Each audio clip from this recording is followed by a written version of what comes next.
ഇത് ദേവി, ഇത് ഫാത്തിമ. രണ്ടമ്മമാരും ഉച്ചയ്ക്ക് ഭക്ഷണം ഉണ്ടാക്കുന്ന തിരക്കിലാണ്.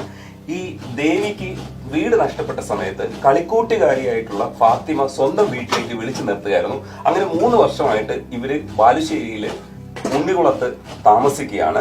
ഇവര് തമ്മിൽ ഇങ്ങനെ ചേരാനിടയായ സാഹചര്യത്തെക്കുറിച്ചും ഇവരുടെ സൗഹൃദത്തെക്കുറിച്ചും ഒക്കെ വാർത്തകൾ വന്നിരുന്നു. അത് തേടിയാണ് നമ്മൾ ബാലുശ്ശേരിയിൽ വന്നേക്കുന്നത്. നിങ്ങളുടെ സൗഹൃദമാണ് ഇപ്പം ഭയങ്കര രസമായിട്ട് എല്ലാവരും സംസാരിക്കുന്നത്.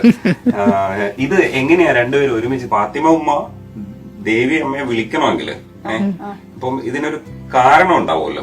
ശരിക്കും രണ്ടുപേർക്കും ബന്ധുക്കളൊന്നും ഇല്ലേ? എന്താണ് സംഭവം? എന്താണ് രണ്ടുപേരും ഒരുമിച്ച് അനിയത്തിമാരുണ്ട്. അനിയത്തിമാരെന്നോട് പറയോ അങ്ങോട്ട് വാ. അപ്പൊ ഉമ്മക്ക് ഉമ്മളെ നാട്ടിൽ നിന്നല്ലാണ്ട് ഒരു 10 ഉറുപ്പ്യ കിട്ടുമോ? വേറൊരു നാട്ടിൽ പോയാല് ഉമ്മക്ക് ജോലിക്കൊന്നും പോവാനും അങ്ങനെ ഒരു ഇത് ഉണ്ടാവില്ലല്ലോ. ഇവരൊക്കെ വിളിക്കും പോലെയും പറയും പോലെ ഇപ്പൊ വേറൊരു നാട്ടിൽ പോയാലും ഉമ്മക്കാവില്ല. എപ്പോഴാണ് ആ ഒരു വിളി വന്നത്? എന്താണ് ഇവര് പത്തനംതിട്ടയോ ആ വീട് വീണ് പോയേരോ.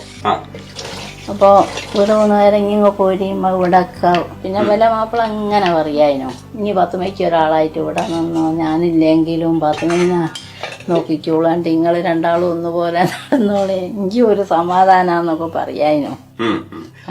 അത് രണ്ടുപേരെയും അറിയാവുന്ന ഒരാളെന്നുള്ള രീതിയിലാണ് പുള്ളി അങ്ങനെ പറഞ്ഞതല്ലേ.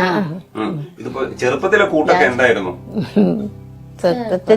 ഒന്നിച്ച് കളിച്ച് ചിരിച്ച് നടക്കും, സ്കൂളിൽ പോവും. പിന്നെ കുറച്ച് കാലം കഴിഞ്ഞേരെ കല്യാണം, രണ്ടാളെയും കല്യാണം കഴിഞ്ഞ് പിന്നെ അന്നേരം കുറച്ച് ഞങ്ങള് മാറി നിന്നിനു.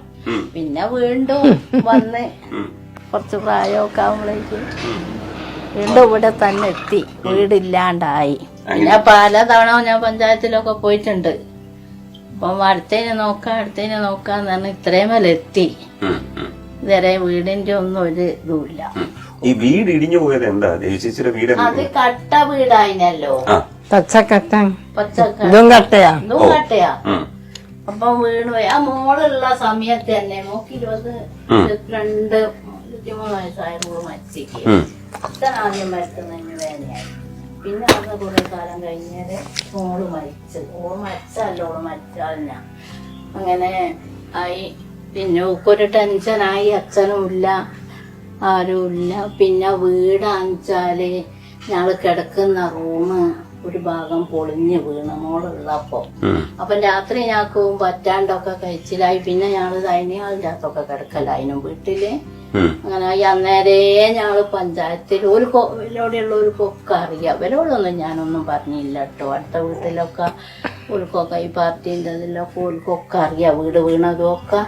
കാലം വരെ ഓരാരും അതിനെ പറ്റി ഒന്നും നോക്കിയൊന്നുമില്ല. അപ്പൊ എനിക്കൊരു വാശി, അങ്ങനെ പോരാ, എനിക്ക് വേറെ എന്തെങ്കിലും ഒരു വീട് എനിക്ക് വേണമെന്നല്ല.